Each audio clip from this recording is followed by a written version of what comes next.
Este es un audio de un fragmento que aparece en uno de los textos de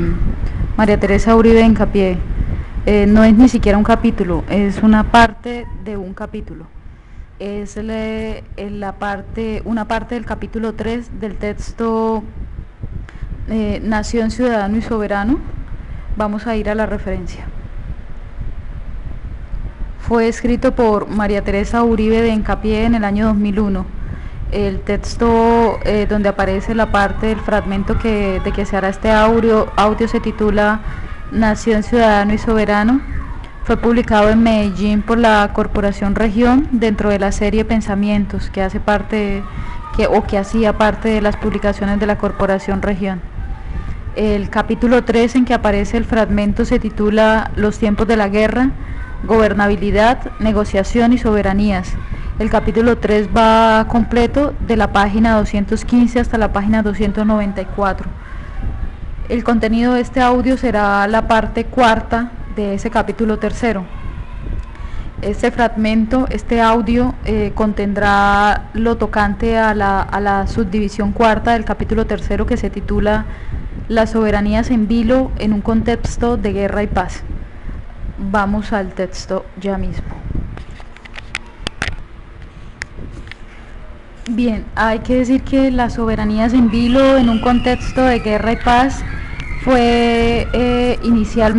originalmente publicado en la revista Estudios Políticos en el año 1998. El número de la revista Estudios Políticos, que contiene como artículo lo que ahora pues yo tengo en mis manos como un libro, es el número 13 de la publicación. Estudios Políticos es una publicación del Instituto de Estudios Políticos de la Universidad de Antioquia. La Universidad de Antioquia queda en la ciudad de Medellín, y ciudad y departamento están en Colombia.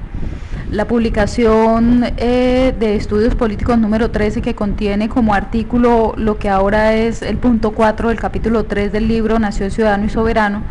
es la número 13 que fue de julio a diciembre del año 1998.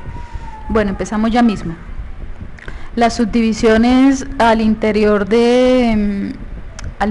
esta subparte son las siguientes. La autora la divide de la siguiente manera: un excurso pertinente. Siguiente: los estados de guerra y la competencia de soberanías.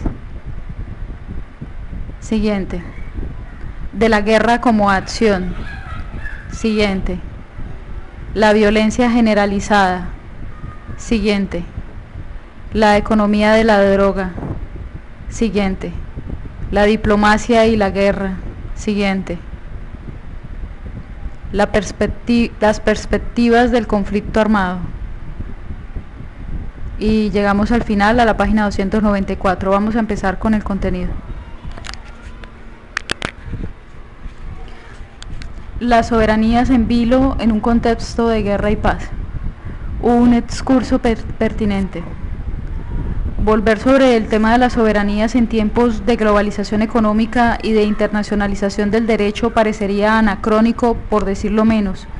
y más aún cuando el Estado Nacional, depositario de la soberanía y su representante legal, parecería terminar su ciclo histórico para dar paso a formas nuevas de integración económica y de organización política, a otras territorialidades y a una creciente complejidad y diferenciación culturales que se estarían llevando de calle la pretendida homogeneidad de las sociedades modernas. No obstante, ese concepto decimonónico y aparentemente anticuado puede ofrecer algunas claves para interpretar la gramática de la guerra en Colombia y para situar las perspectivas de la paz en horizontes quizá más realistas. Las particularidades de la confrontación armada en Colombia, la multiplicidad y coimplicación de los actores, la simultaneidad de conflictos de diferente orden, sus largas duraciones y sus coyunturas de agudización, sus expresiones regionales diferenciadas, su carácter cada vez más civil y las porosidades que hacen posible el cambio de bando de los actores, como si los motivos que los llevaran a empuñar las armas fuesen banales o circunstanciales, conducen necesariamente a pensar de nuevo en Thomas Hobbes. Este autor británico, el gran teórico de la guerra y de la soberanía,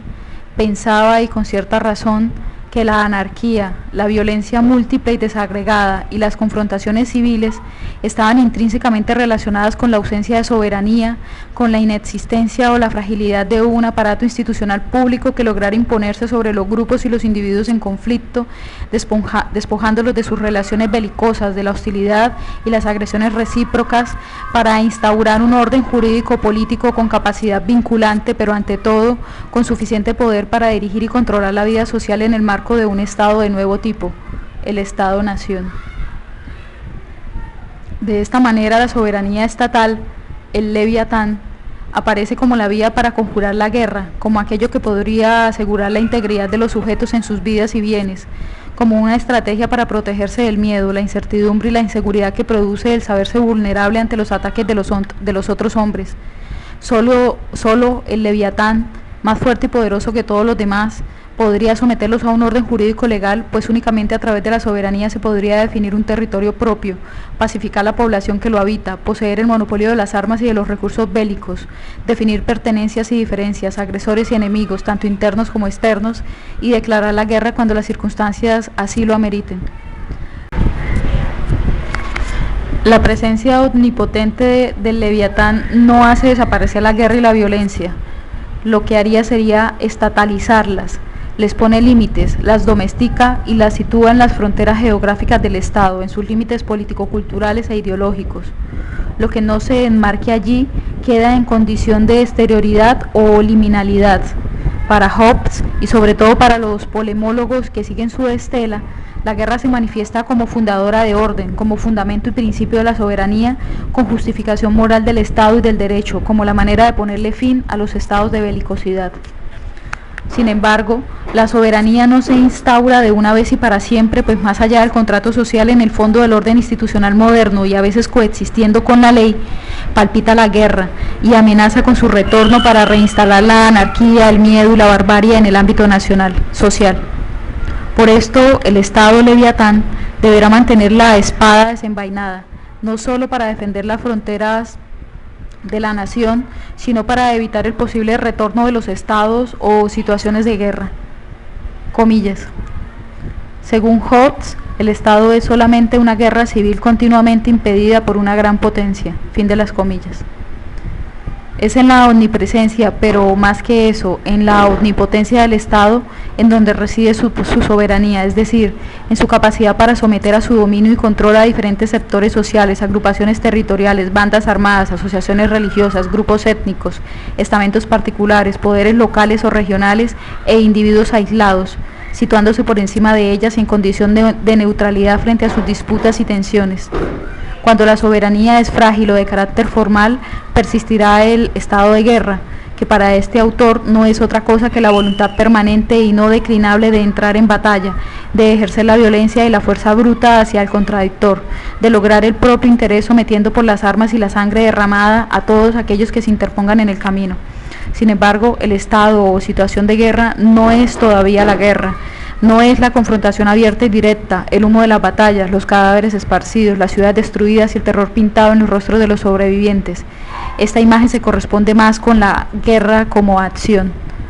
La guerra como estado o situación remite más bien a una soberanía débil o no resuelta y puesta en cuestión por poderes armados que le disputan el ejercicio de la dominación-sujeción, unida con un guión, en la que prevalece la voluntad de los diferentes bandos para enfrentarse, para combatir, para utilizar la fuerza y la violencia y para agrupar a los sujetos sociales en grupos capaces de matar y de morir.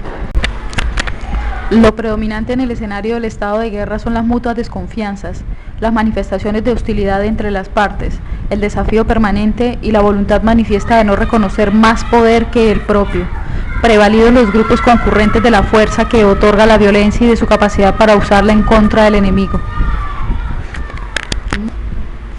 En el estado de guerra, la soberanía está en disputa y existe una tendencia al equilibrio de las fuerzas sobre la base de los desequilibrios. Según Hobbes, los débiles lo son solo temporalmente, pues pueden recurrir a la astucia, a la estratagema, a las sorpresas o a las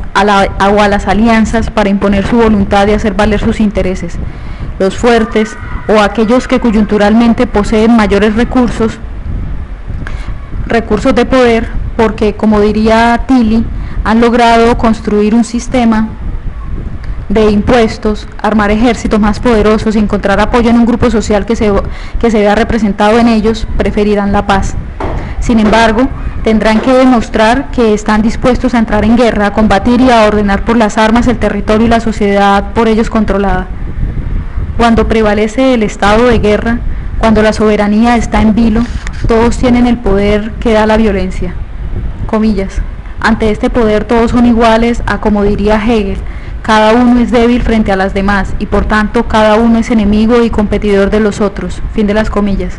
De ahí la célebre frase, está en latín. Pasemos, sigamos. Carl Smith, en su texto El Leviatán en la doctrina del Estado en Thomas Hobbes, hace una hermosísima descripción del referente simbólico y el significado de la figura del Leviatán, tomado de la ilustración en la portada de la primera edición de este libro, publicada en Inglaterra en 1965. Comillas. Un gran hombre, gigantesco, compuesto de innumerables hombres pequeños, empuñada una espada en su mano derecha y en su izquierda un báculo pastoral extendido protectoramente sobre una ciudad pacífica. Debajo de cada brazo, tanto el terrenal como el espiritual, se encuentra una columna de 5 ilustraciones, bajo la espada un castillo, una corona, un cañón y luego armas, lanzas y banderas y finalmente una batalla. Correspondientes en la serie paralela, debajo del brazo espiritual tenemos una iglesia, una mitra, los rayos de la excomunión, distinciones agudas y dilemas y por último un concilio. Fin de las comillas. Esta imagen simbólica de la soberanía estatal, que evoca un poder supremo y omnipotente, extendido sobre todas las esferas de la vida social, desde las profanas hasta las sagradas, este gran hombre, poderoso y paternal al mismo tiempo, en cuyo cuerpo majestuoso se apretuja la masa de ciudadanos como significando que éstos se han privado de su poder y belicosidad personales para entregarlos en un hipotético contrato al Estado soberano, significa en últimas la conjuración de la guerra, la alternativa a la violencia, al temor, al miedo, que a pesar de todo laten y se mantienen como amenaza perpetua de anarquía y revolución. De allí la espada desenvainada, pero también el báculo protector que alude a la dominación cultural, a la dominación y a la dirección intelectual de la condición civil de los ciudadanos, apelando a los componentes de todo poder, es decir, la violencia y el consenso. Esta figura del Leviatán, tan llena de sugerencias y evocaciones, logra al mismo tiempo recrear simbólicamente la historia que la sustenta, poniendo en imágenes, emblemas y composiciones los largos procesos históricos de construcción del Estado-Nación, es decir, la unificación de poderes y territorios, la pacificación e integración cultural de la nación y la instauración de un marco jurídico legal con capacidad vinculante para el desenvolvimiento de la vida de los sujetos como ciudadanos. Esta noción de Estado absoluto y soberanía plena que se desarrolla en la teoría hobbesiana no presupone ninguna acción ciudadana orientada a la búsqueda de consensos o de acuerdos para fundarla o representarla. Supone un marco institucional de acción estatal que garantice los derechos civiles, pero carece de dimensiones democráticas o de alguna forma de acción republicana o representativa. Para Hobbes, el Estado-Nación es la soberanía misma, su encarnación, su expresión inmediata. En cambio, para los contractualistas liberales que siguen el ideal democrático, la soberanía es ante todo representación, y más que en la guerra y la violencia, está fundada en los consensos, en los acuerdos interpares, en la cooperación de sectores y fuerzas sociales de diverso orden. Es una soberanía de origen popular y por lo tanto el Estado emana de su voluntad y carece de la omnipotencia que le asignaba Hobbes, pues debe desenvolverse en un marco jurídico que le define límites y controles. Los contractualistas liberales, tanto los clásicos como los contemporáneos, han desconfiado siempre de las ventajas de la soberanía absoluta y de la capacidad del Estado para garantizar la seguridad ciudadana y evitar la violencia. Hoy, más que nunca, sigue teniendo validez la crítica de Locke a Hobbes, según la cual, comillas, resultaría insensato pensar que uno puede protegerse de las zorras y las mofetas refugiándose en la jaula del león, fin de las comillas. Cambiar pequeños terrores por el terror supremo en aras de garantizar la seguridad ha sido una mala experiencia histórica, cuyas expresiones más evidentes se pueden encontrar, sin ir más lejos, en nuestro corto y conflictivo siglo XX. Los totalitarismos, los fascismos, las dictaduras militares del tercer mundo están ahí para poner de manifiesto los peligros que para los ciudadanos entraña refugiarse en la jaula del león, pues el leviatán, enérgico y protector con el que soñaba Hobbes, bien puede convertirse en un monstruo que devora a sus enemigos, pero también a sus amigos. Pero aún para los demócratas y liberales más radicales, el Estado, en tanto que representante por excelencia de la voluntad popular, debe evocar de alguna manera al viejo leviatán. Debe mantener una relativa autonomía frente a los poderes privados, tanto sagrados como profanos. Debe asegurar el dominio suficiente para conservar el monopolio de la violencia legítima, para garantizárselo a la sociedad pacífica y desarmada, y al territorio y al conjunto de los pobladores integrados en tanto que ciudadanos al corpus de la nación. Para los contractualistas liberales se trata de un leviatán domesticado, pero sin que pierda por ello su condición soberana, que es su razón de ser y su principio de legitimidad. De esta manera la soberanía absoluta y representada se convierte en el núcleo central del poder político, del orden institucional y para casi todos en la condición necesaria, aunque insuficiente, para el desarrollo de las democracias modernas. Las que hoy se reconocen como verdaderas poliarquías se consolidaron en contextos históricos de sangre y muerte, de guerras intestinas, de violencias disgregadas y moleculares, de largos periodos de inestabilidad política, de revoluciones y contrarrevoluciones, de invasiones y conquistas, de atropellos culturales, lingüísticos, étnicos y religiosos. En fin, de procesos autoritarios de dominación-sujeción a través de los cuales un grupo que se definió a sí mismo como nacional logró imponerse sobre los demás e instaurar la soberanía en territorios y conjuntos sociales determinados. Lo que muchas veces se olvida es que si bien los regímenes democráticos tienen como precondición la soberanía del Estado, la construcción histórica de ella tiene poco que ver con la democracia y muchísima relación con la violencia y la sangre derramada. Desde la perspectiva histórico-social, Charles Tilly se aproxima a la idea de los estados de guerra de otra manera y los define como situaciones revolucionarias,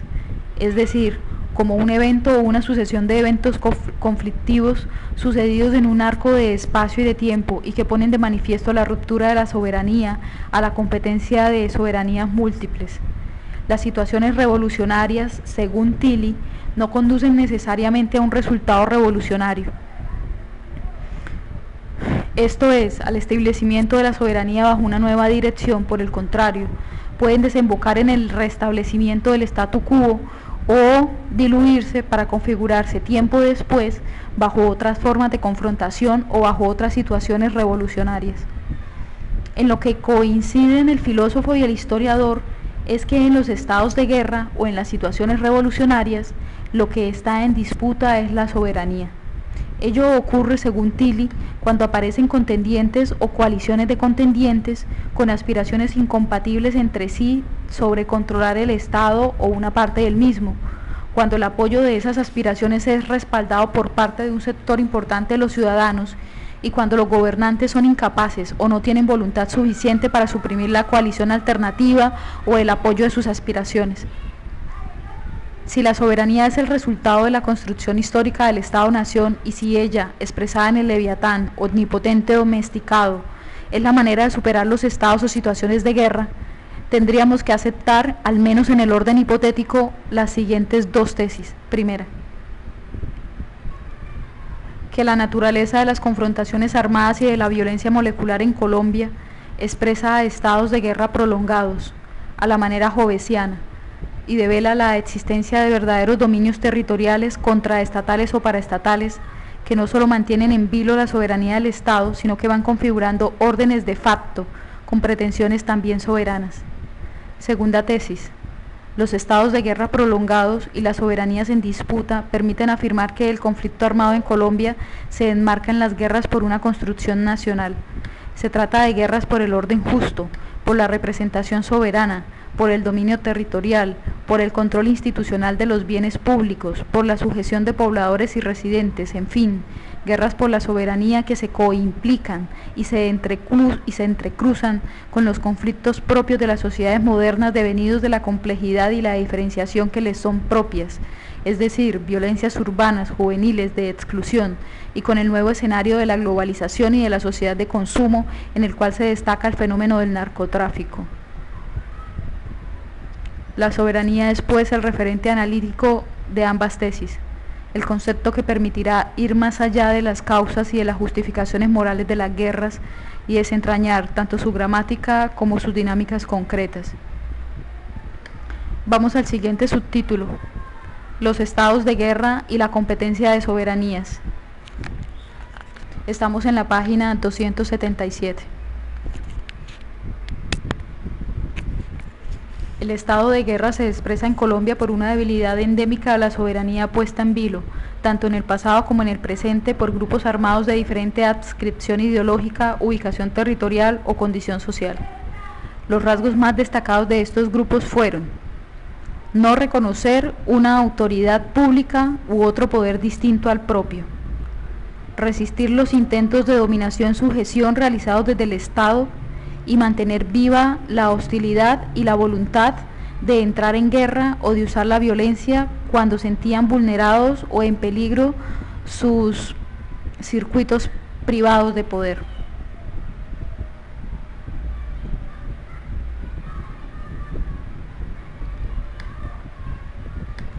Los estados de guerra, según Hobbes, o las situaciones revolucionarias, según la teoría de Tilly, no lograban una transferencia de poder a los grupos en conflicto, ni la instauración de un orden soberano que los sometiera a todos. La prolongación de estas situaciones en arcos de tiempo indeterminados producen modificaciones significativas en la naturaleza del conflicto armado y en las dinámicas de la guerra.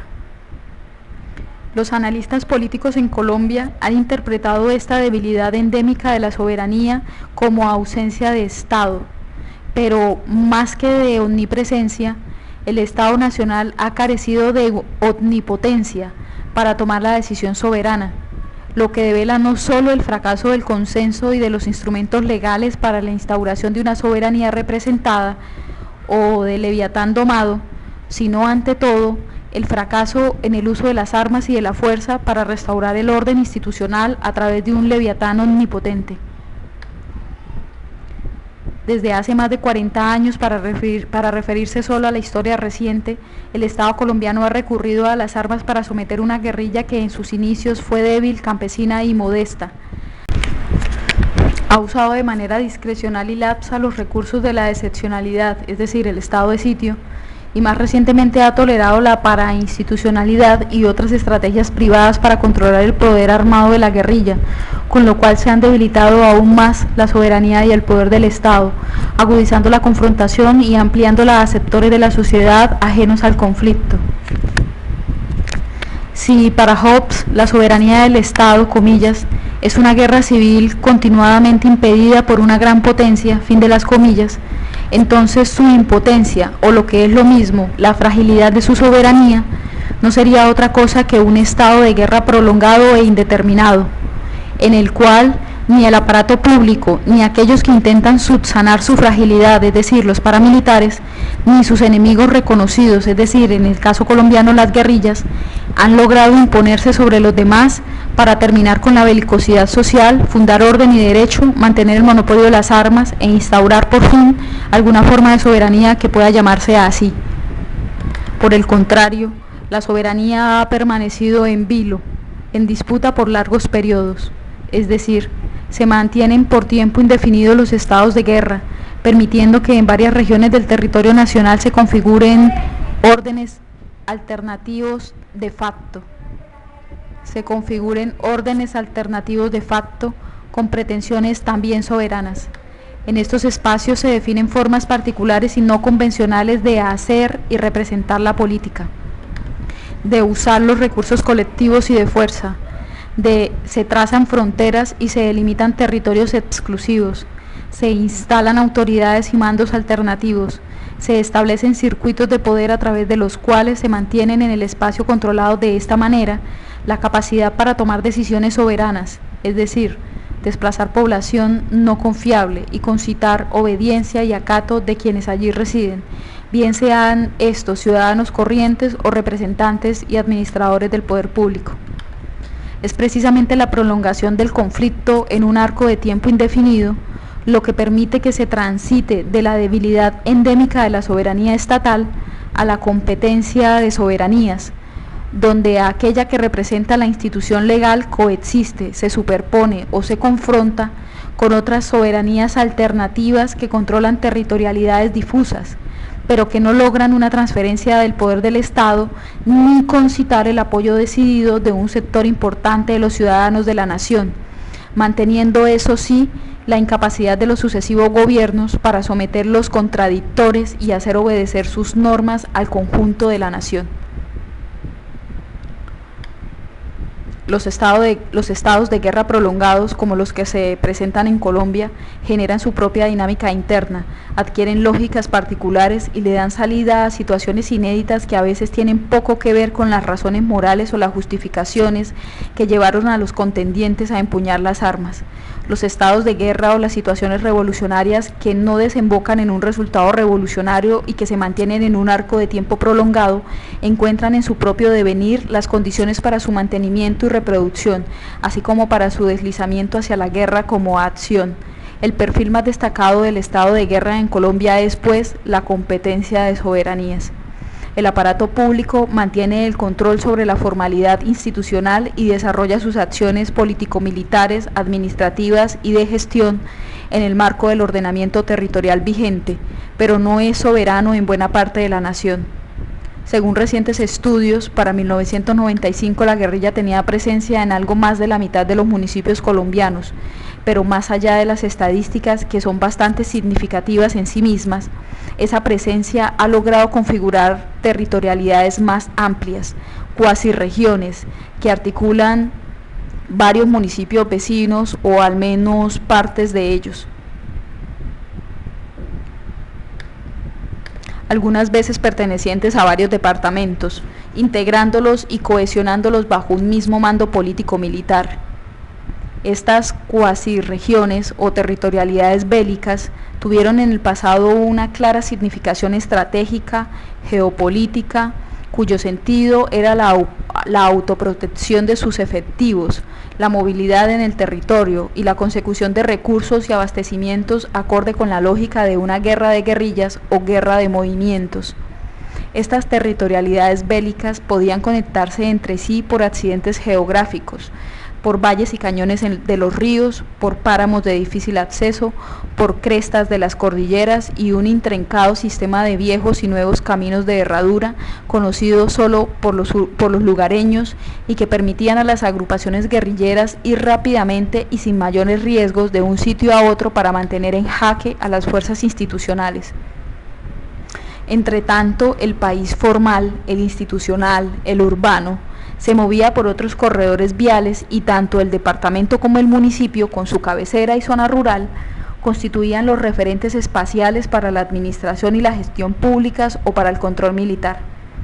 De esta manera, los estados de guerra prolongados configuraron un nuevo mapa de Colombia, una nueva división territorial que desbordaba con mucho aquella que se reconocía institucionalmente y con base en la cual se ejercía la administración y la gestión públicas. Se definieron fronteras internas que delimitaban poderes exclusivos y que solo podían descubrirse desde la gramática bélica, es decir, desde las estrategias puestas en ejecución por los sectores armados y desde los requerimientos exigidos por la confrontación propia de una guerra de guerrillas, es decir, autoprotección, movilidad, abastecimientos y recursos económicos.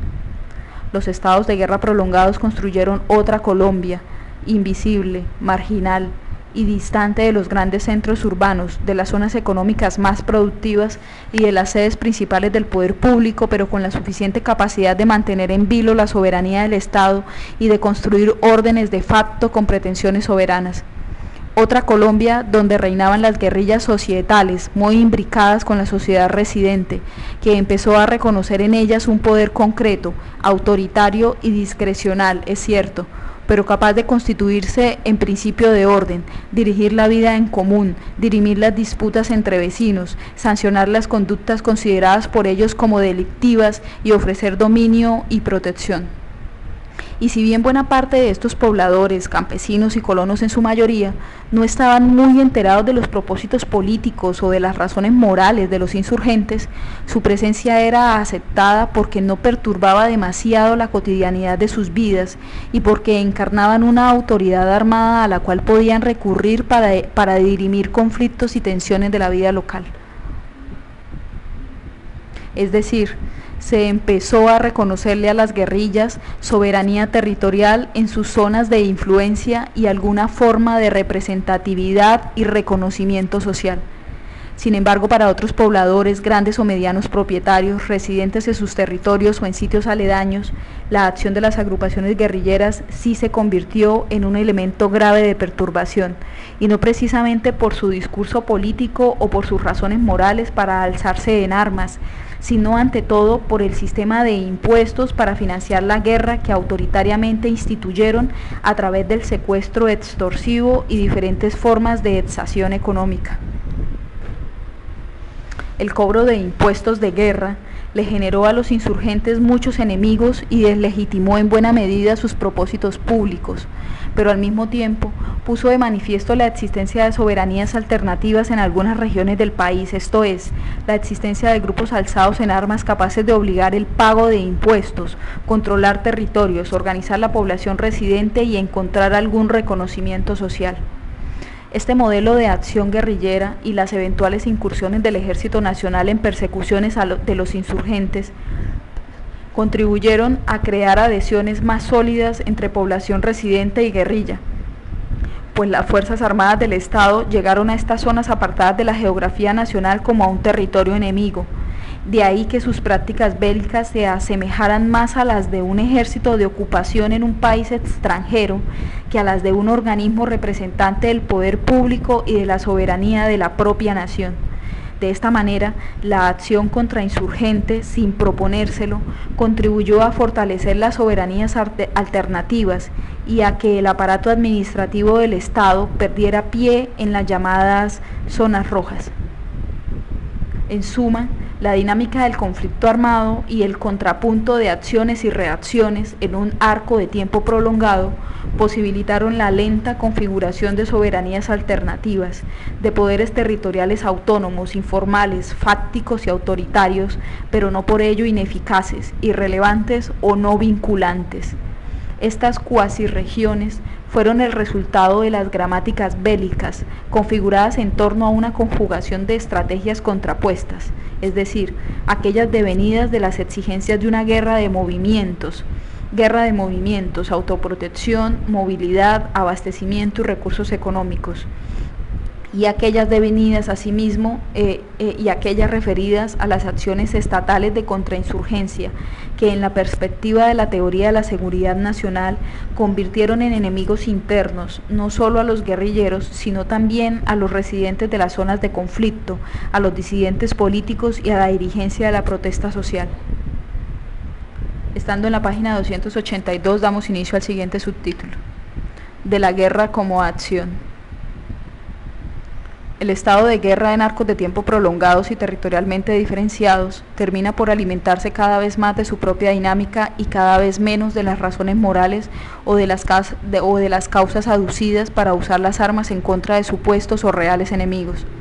Pero quizás lo más importante es que al prolongarse y diferenciarse el conflicto, no se mantiene congelada o relativamente estable la situación original en la cual ésta se produjo. Por el contrario, el contexto o la matriz histórico-política y económica se transforma, se despliega en múltiples direcciones, se redefinen los actores y las poblaciones o grupos de apoyo, lo que se manifiesta en nuevos factores de conflicto o de cooperación, sin relación entre sí y sin que se puedan establecer cadenas de causalidad o de continuidad entre ellos y la situación original.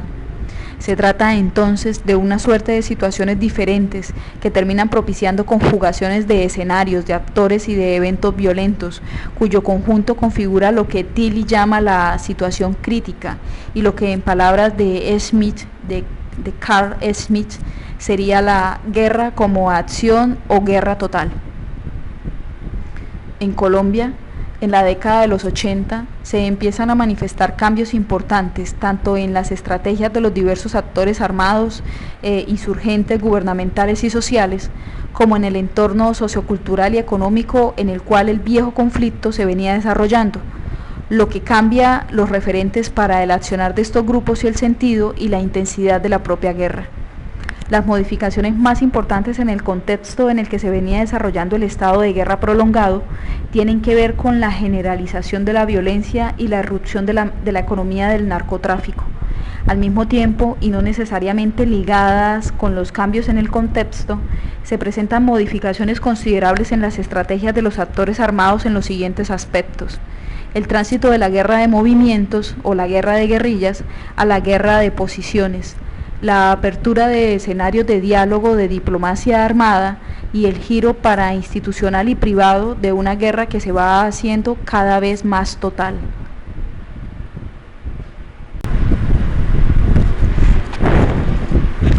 Siguiente subtítulo: la violencia generalizada.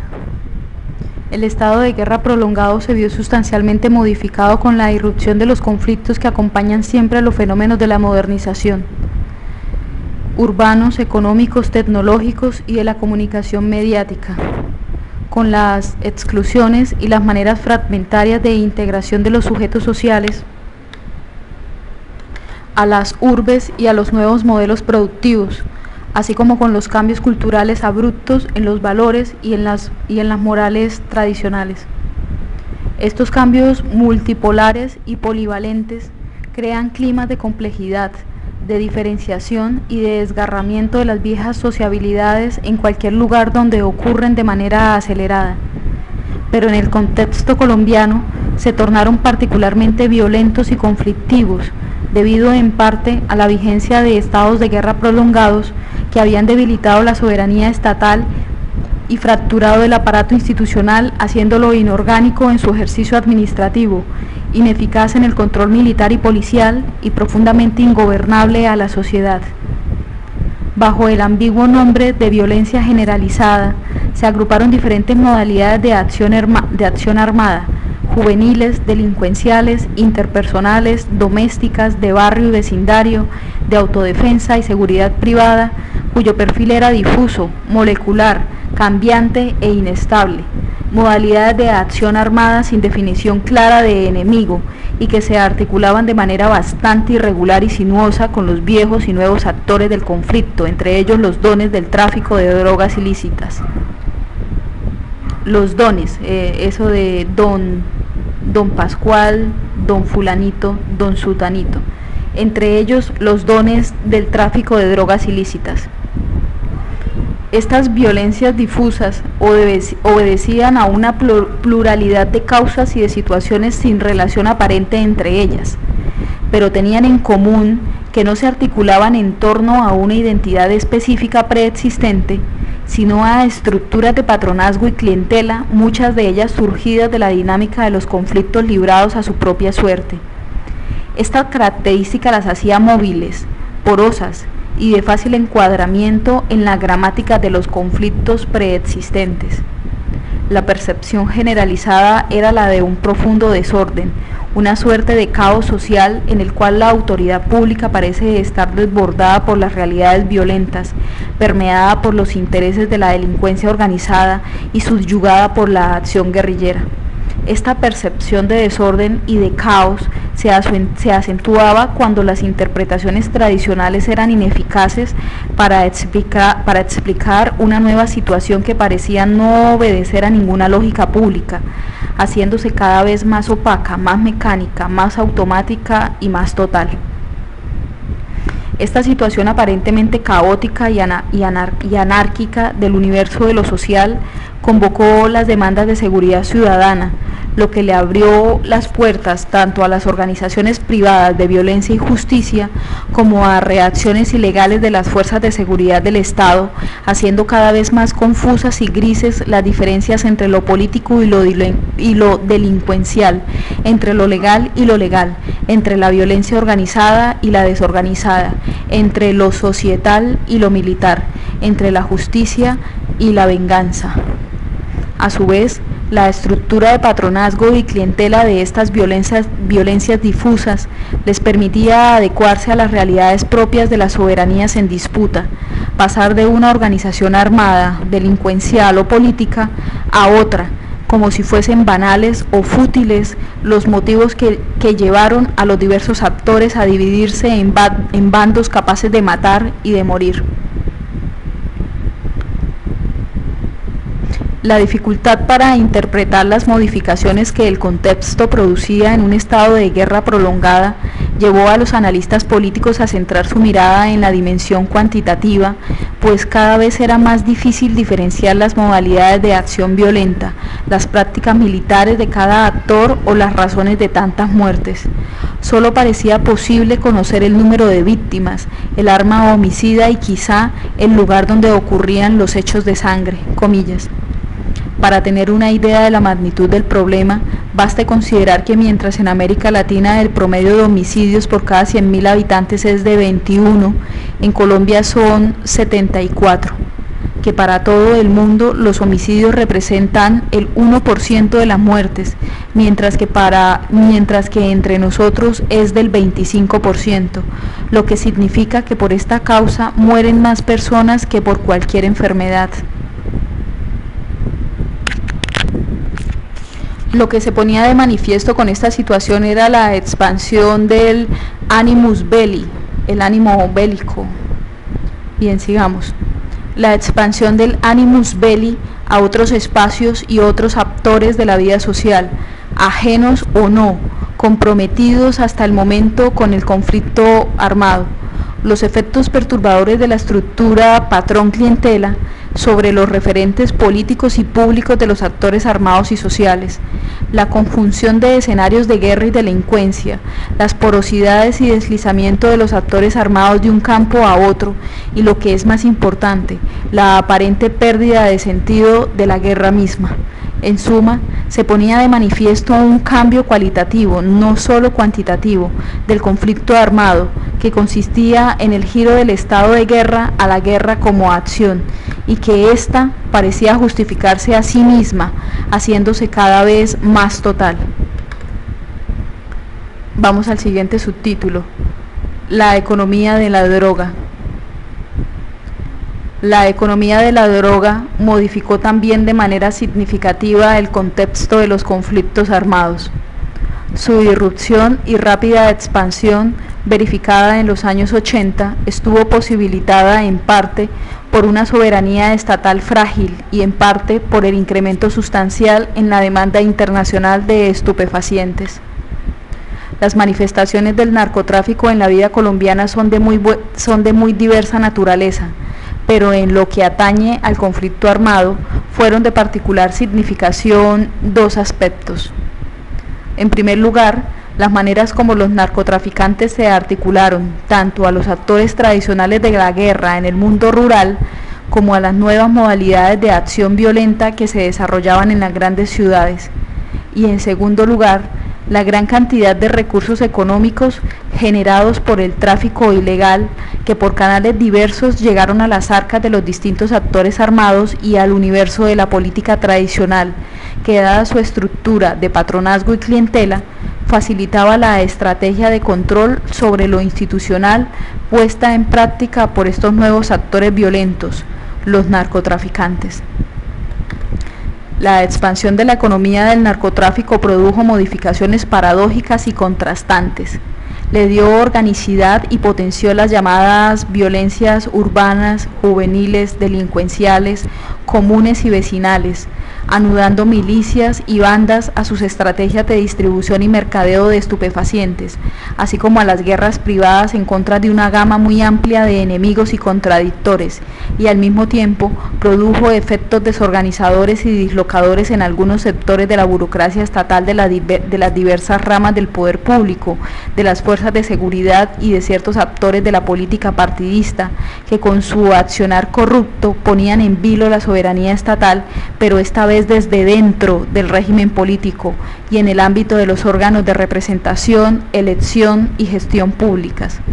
Esta forma de articulación de los narcotraficantes con los actores legales e ilegales de la vida colombiana y su doble efecto, es decir, organizador en un ámbito y desorganizador en otro, ha estado determinada en parte porque unos y otros comparten un sustrato sociocultural similar,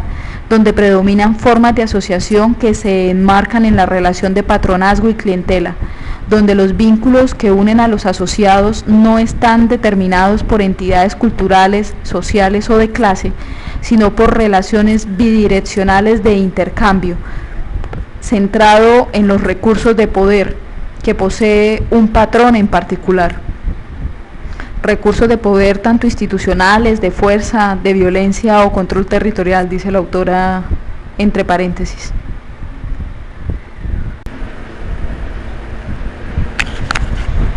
El personalismo es de la naturaleza de estas asociaciones clientelares. Obedece a un patrón, se lo reconoce y acata, no por lo que él significa en el ámbito público, sino por la cantidad de recursos institucionales, económicos, de violencia o de fuerza que pueda movilizar en un momento dado para sus intereses privados y los de su clientela. El faccionalismo es otra característica de las relaciones patrón-clientela, es decir, la tendencia a la división interna, al surgimiento de nuevos patrones, a las escisiones y recomposiciones de las clientelas. A su vez, los personalismos y los faccionalismos tienden a ser centralizados, de base regional o local, y aunque eventualmente puedan dar pie a alianzas o federaciones de patrones en el contexto nacional, también son frecuentes las guerras a muerte, en las que se definen nuevos patronazgos y se relinderan las clientelas. La articulación de los narcotraficantes con los sectores armados siguió el mismo patrón diferencial y desregulado. En su condición de nuevos terratenientes rurales en zonas con fuerte presencia guerrillera, hicieron causa común con propietarios tradicionales quienes venían deslizándose hacia estrategias paramilitares para combatir a la guerrilla y desmontar su sistema impositivo de secuestros y extorsiones. Esta convergencia de intereses complicó a las Fuerzas Armadas, por lo menos a algunos de sus efectivos de diferente rango, dado que para todos ellos la guerrilla era el enemigo principal. La alianza táctica permitió que buena parte de las ganancias del tráfico de narcóticos, así como sus recursos de fuerza, es decir, ejército, armas, tácticas de terror, fluyeran hacia algunas organizaciones paramilitares, posibilitando su consolidación y extensión. Sin embargo, en otras regiones de características diferentes, fuerza pública y narcotraficantes se sitúan en condición de enemigos irreconciliables y se confrontan militarmente con un altísimo costo en vidas para las instituciones armadas. La situación es totalmente diferente en las zonas de colonización de frontera abiertas. En estas regiones ha tenido mayor ocurrencia la expansión de cultivos ilícitos y es donde la articulación de los narcotráficos con los grupos armados ha seguido un patrón diferente. En estas zonas, la convergencia de intereses tácticos se nucleó en torno a los pequeños cultivadores de coca y amapola. Alrededor de ellos y de sus necesidades y demandas, guerrilla y narcotráfico entraron en contacto, permitiendo la irrigación de las finanzas de la primera a través de la retribución que recibían por servicios prestados, tales como vigilancia de laboratorios, uso común de redes de abastecimiento, de insumos y armas, además del cobro de un impuesto extorsivo llamado gramaje y cobrado sobre las drogas ilícitas que salen de las regiones de cultivo. Esta convergencia de intereses tácticos, diferenciada regionalmente, hace que guerrilleros y narcotraficantes no siempre estén situados en condiciones de enemigos, y mientras que en algunas zonas se enfrentan a muerte a través de los paramilitares, en otras desarrollan tácticas fragmentarias de cooperación y complementariedad. En suma, la economía del narcotráfico se benefició de los estados de guerra prolongados, de los órdenes regionales de facto, de las soberanías en disputa. Su articulación con los actores institucionales, partidistas, armados o sociales se ajustó de una manera muy eficaz al mapa de los conflictos armados y de los poderes fragmentados, así como las diversas armazones de patronazgo y clientela. Al mismo tiempo, la economía del narcotráfico modificó sustancialmente el contexto del conflicto armado, no solo porque con sus capitales ilícitos financia a los diferentes ejércitos, sino porque amplía el universo de los conflictos y las violencias, haciendo de ellos algo cada vez menos público, más opaco, más privado y con altos grados de complejidad y diferenciación regional. Bien, estando en la página 287, vamos al siguiente subtítulo: la diplomacia y la guerra. Además de las modificaciones del contexto sociocultural y económico que transformaron profundamente las dinámicas bélicas a partir de la década de los 80, se presentaron cambios significativos en las estrategias de los actores armados, redefiniciones en sus poblaciones de apoyo y el surgimiento de un polo de opinión opuesto a la guerra, que empezó a buscar formas de negociación de los conflictos. Es decir, se configuraron escenarios de diplomacia prolongada y guerra generalizada, poniendo de manifiesto que se transitaba hacia un momento cualitativamente distinto de la confrontación. Estoy leyendo textual, dice distinto de la confrontación. Sigamos. A principios de la década de los 80 se inició, tardíamente por lo demás, el largo y tortuoso proceso de negociación y acuerdos entre las diferentes agrupaciones guerrilleras y el gobierno nacional. Se necesitaron algo más de 20 años de guerra irregular para que los actores del conflicto aceptaran la posibilidad de ensayar estrategias dialógicas y consensuales para poner fin a un estado de guerra prolongado, que cada vez se tornaba más complejo y se diferenciaba territorialmente. Se diferenciaba sin presentar alternativas claras de salida. Pero cuando los actores armados se sentaron a la mesa del diálogo, las gramáticas bélicas y las modificaciones del contexto habían creado realidades inéditas que superaban ampliamente las causas primeras o las justificaciones morales del conflicto. Los diálogos fueron multilaterales, con cada agrupación por separado, diferenciados en el tiempo, con agendas distintas, tratamientos desiguales para los insurgentes y siempre parciales e incompletos, de tal manera que mientras con unos se firmaba la paz, con los otros se mantenía la guerra. Además, fueron frecuentes las divisiones de las organizaciones guerrilleras y por lo general quedaban reductos que se negaban a obedecer los compromisos adquiridos por las cúpulas en las mesas de negociación. Los interlocutores gubernamentales tampoco lograron desarrollar una acción coherente y orgánica. Aunque públicamente no hubo oposición a las negociaciones, esta no fue una política que comprometiera a toda la burocracia estatal. Algunos sectores de las Fuerzas Armadas, la rama judicial, el Congreso y las administraciones territoriales mantuvieron el animus belli, ánimo bélico, su opción por la guerra como solución, y por acción u omisión llenaron de obstáculos el camino de los acuerdos. Las conversaciones se desarrollaron en climas bastante ambiguos, producidos por una mezcla perversa de voluntarismos y desconfianzas. Casi siempre se rompían abruptamente por actos de violencia o de fuerza, seguidas de asesinatos selectivos, secuestros, desapariciones, ofensivas militares, escaladas guerrilleras y acusaciones sobre las responsabilidades de cada cual en el fracaso de los diálogos. Estos se reanudaban tiempo después, inducidos la mayoría de las veces por nuevos actos de fuerza, instaurando una suerte de diplomacia armada que lleva más de 15 años. De esta manera, el escenario de los diálogos ponía de manifiesto los perfiles más visibles de los estados de guerra. Es decir, se buscaba la paz, pero no se renunciaba a la contienda. Se confrontaban varias soberanías, pero ninguna de ellas, incluida la estatal, tenían suficiente control y autoridad para hacer respetar los acuerdos suscritos y los compromisos adquiridos a nombre de sus representados. Y entre tanto, se combinaba magistralmente la diplomacia con la guerra. La garantía para el reconocimiento como interlocutor válido era el despliegue de acciones militares. Tanto para las agrupaciones guerrilleras como para el gobierno, los diálogos constituían un escenario de medición de fuerzas, un espacio para desplegar y mostrar el poder de cada cual, para concitar el miedo y el respeto en el enemigo, para doblegarlo y obligarlo al sometimiento. Lo que estaba en el horizonte de unos y otros se parecía más a la expectativa de una rendición que a una construcción conjunta del futuro. Aunque parezca paradójico, la posibilidad de hacer la paz empezó a depender cada vez más de la capacidad de mover fuerza bélica y de propinarle golpes militares al enemigo para obligarlo a negociar. Pero al mismo tiempo, ninguno de los actores en conflicto estuvo dispuesto a cerrar definitivamente ese espacio de diálogo, y su apertura ha permitido la recuperación del discurso político y situar las agendas en el horizonte de lo que se podría llamar un proceso de construcción nacional. Para principios de la década de los 90 del siglo XX,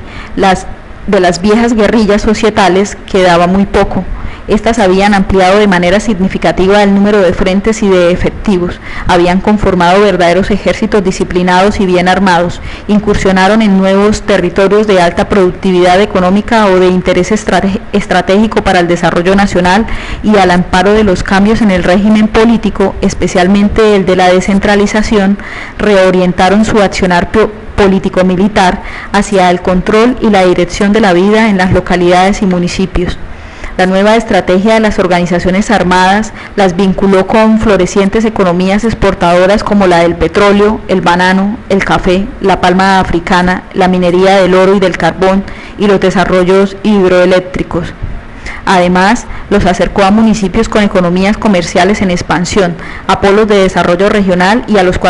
las cuatro grandes ciudades del país. Esta expansión territorial, acompañada del incremento en el número de frentes, efectivos, armas y ampliación de su sistema de impuestos extorsivos, significó al mismo tiempo el deslizamiento de la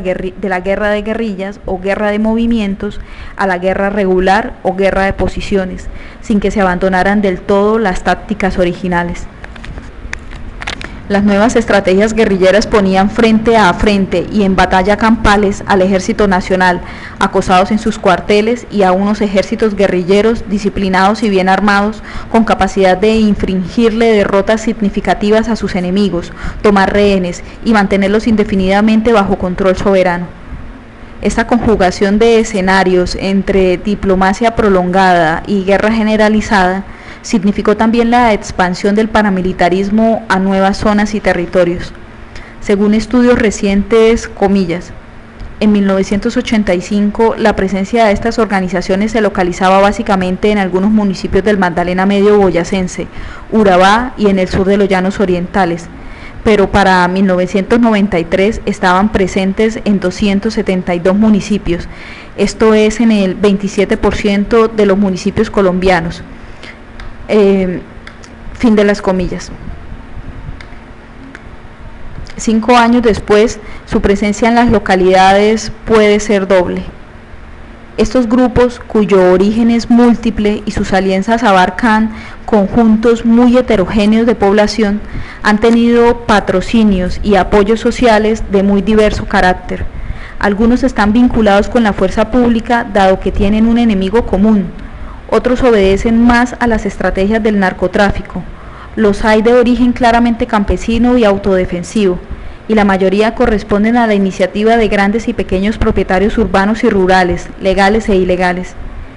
Pero lo que define su accionar es su vocación contrainsurgente, que crece y se multiplica en la medida en que declina y se opaca la soberanía estatal, y se disminuye la capacidad ofensiva y defensiva de las fuerzas militares. El gobierno nacional, que tiene el poder constitucional para definir el enemigo interno, ha tenido con estos grupos contrainsurgentes una postura ambivalente. Los desautoriza públicamente, sobre todo cuando las presiones internacionales por masacres y violaciones de los derechos humanos lo obligan a ello.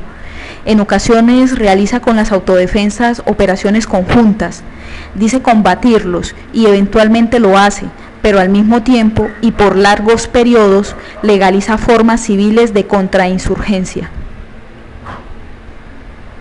Si para el gobierno los grupos paramilitares no constituyen un enemigo interno, para muchos miembros de la sociedad civil, desarmados y supuestamente respetuosos de la ley, la presencia bélica de estos grupos significa una solución viable y pragmática para la garantía de su seguridad individual y la de sus bienes, con lo cual se los sitúa como los principales protagonistas de la guerra contra las guerrillas, otorgándole al conflicto armado una dimensión cada vez más civil y más opaca.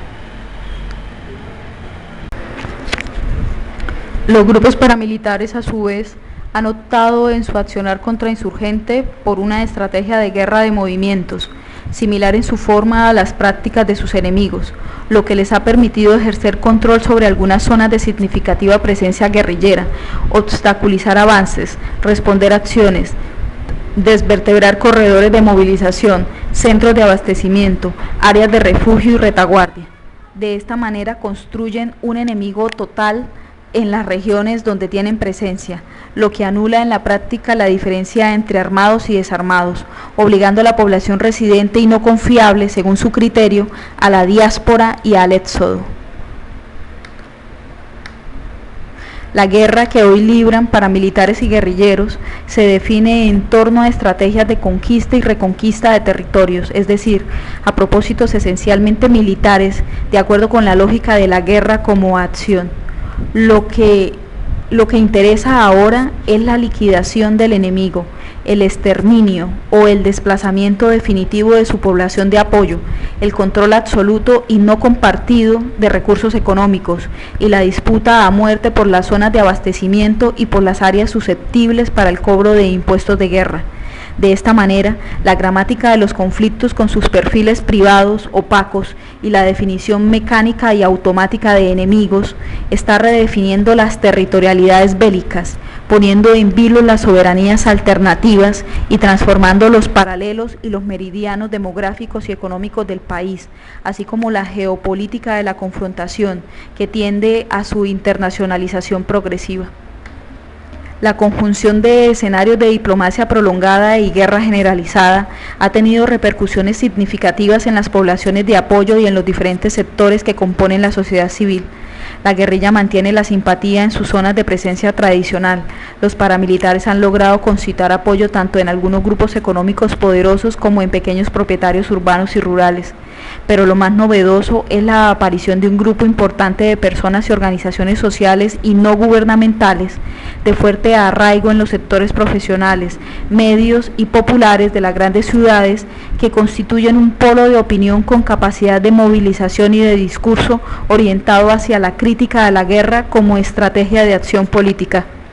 que se opone de manera racional y ética a los métodos violentos y autoritarios de los diversos actores armados y que se define por la defensa de los derechos ciudadanos, de la dimensión de lo público y de la construcción de procesos de democratización progresiva.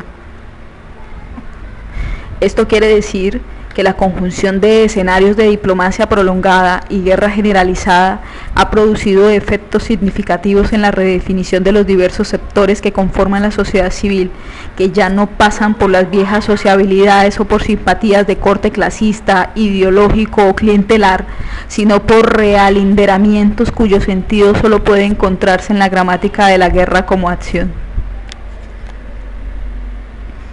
Estamos en la página 291, vamos a iniciar el siguiente subtítulo: las perspectivas del conflicto armado. Lo que devela y pone de manifiesto el tránsito de los estados de guerra a la guerra como acción es que la soberanía del Estado Nacional está opacándose, diluyéndose y es puesta en cuestión desde una triple perspectiva: como dominio territorial, que hoy se disputan guerrilleros y paramilitares; como referente institucional, ya que ha perdido hasta su eficacia simbólica para mantener así fuera solamente virtualmente, para mantener alguna forma de orden público o colectivo; y como representación de la autonomía de la nación frente al exterior, representación que garantice la no intervención de otras naciones en los asuntos internos. El Estado, representante legal de la soberanía, ha perdido la primacía en la conducción de la guerra que ahora va por cuenta de los civiles. También encuentra grandes dificultades para definir como enemigos internos a los paramilitares y para negociar la paz, porque no controla sus burocracias y porque sectores importantes de la sociedad civil, a los cuales formalmente representa el gobierno, le siguen apuntando a la guerra privada como solución pragmática a sus situaciones particulares de inseguridad. El tránsito hacia la guerra como acción ha puesto de manifiesto también que las soberanías alternativas o los poderes de facto, tanto aquellos que dicen representar las guerrillas como las territorialidades paramilitares, no son ni absolutas ni permanentes. Se mantienen en disputa y el control que se ejerce en una coyuntura puede cambiar radicalmente en otra, manteniéndose estas cuasirregiones sometidas a guerras de conquista y reconquista, lo que hace frágiles y transitorios los dominios allí establecidos, así como el apoyo que pudiesen tener en los sectores sociales, augurando por tiempo indefinido la prolongación de los conflictos. Los cambios cualitativos que induce la guerra como acción ponen de manifiesto que estaríamos frente a una confrontación por la construcción nacional, por un orden justo y ante todo público y colectivo, por la garantía de los derechos civiles, políticos, sociales y culturales, por la vigencia de una autoridad con capacidad de concitar obediencia y acato por parte de los gobernados, en fin, una guerra por la construcción de la soberanía, guerra aparentemente arcaica, librada en el mundo occidental en los siglos XVIII y XIX y supuestamente extemporánea en el siglo XX. Por eso no es extraña la seducción que el pensamiento jovesiano puede tener sobre los analistas de un conflicto con estas características. Sin embargo, vale la pena examinar sucintamente si las fórmulas jovesianas serían viables y practicables en la Colombia de hoy, y si en tiempos de globalización sigue teniendo vigencia el propósito de construir soberanía nacional. Si de lo que se trata es de la construcción nacional, resulta lógico pensar en las soluciones jovesianas, en el retorno de un leviatán todopoderoso y quizás también paternal que pudiera estar asociado, bien con la transferencia de soberanía del Estado hacia un grupo o una coalición de grupos insurgentes o hacia la restauración del poder, la soberanía y la seguridad por parte de las fuerzas armadas del Estado, pero siempre en el horizonte de la guerra y de triunfos militares contundentes que derroten al enemigo o lo dobleguen de tal manera que no le dejen más alternativa que la negociación. Sin embargo, las fórmulas jovesianas que para muchos analistas políticos en Colombia siguen teniendo vigencia, se topan con realidades históricas que las hacen impracticables. En primera instancia, las guerras que condujeron a la conformación de soberanías nacionales estatales se libraron en contextos históricos bien diferentes, cuando declarar y hacer la guerra era honorífico y una gran muestra de valor y patriotismo. Hoy, las guerras resultan motivos de vergüenza para las naciones que las mantienen o declaran, y los organismos supranacionales intentan evitarlas desde 1945. Era más fácil y más honorífico cometer todo tipo de atropellos y derramar sangre en nombre de la patria cuando no existía la ONU, las convenciones de Ginebra, el derecho internacional humanitario, las organizaciones no gubernamentales de derechos humanos, las veedurías ciudadanas y sobre todo cuando no se habían configurado polos de opinión, tanto en el interior como en el exterior, que demuestren activamente su creciente rechazo y repugnancia por la guerra como alternativa a la solución de los conflictos de diversa naturaleza. Los estados nacionales modernos, las poliarquías, surgieron en el silencio, la invisibilidad y la impunidad con que actuaban los guerreros, al amparo de estas dimensiones propias de las sociedades premodernas y domésticas de la guerra, de sus horrores y de sus costos, poco se conocía. Los relatos sobre las gestas nacionales poco develaban sobre su verdadera naturaleza, pero en un mundo globalizado e hipercomunicado, donde los medios masivos de comunicación hacen públicos y divulgan para públicos muy diferenciados y complejos los desmanes y desafueros de las guerras, las fórmulas jovesianas se vuelven impracticables y se abren otros caminos para la construcción nacional. La globalización y la internacionalización del derecho, esa mundialización del mundo que aceleradamente se pone de manifiesto en el último decenio del siglo XX, la nueva agenda internacional que mantiene en primer plano la defensa de los derechos humanos, la lucha contra el narcotráfico y la protección de la naturaleza, limitan el espacio de maniobra que cada país en particular puede tener para manejar situaciones de guerra interna, y en nombre de la humanidad se le marcan límites al accionar de los gobiernos y de los grupos insurgentes. Pero no son solo consideraciones referidas al anacronismo o al destiempo histórico las que hacen impracticables las fórmulas jovesianas, siendo tan acertadas sus interpretaciones sobre el significado de los estados de guerra. Se trata también y primordialmente de la naturaleza de las confrontaciones armadas en Colombia, cuyos desenvolvimientos en arcos de tiempo indefinidos y en espacios diferenciados desataron dinámicas bélicas que escapaban al control de los diferentes actores armados y del gobierno mismo, y disminuyen tanto el poder que estos pueden tener como los apoyos sociales que concitan, dando al traste con las pretensiones soberanas de todos los actores.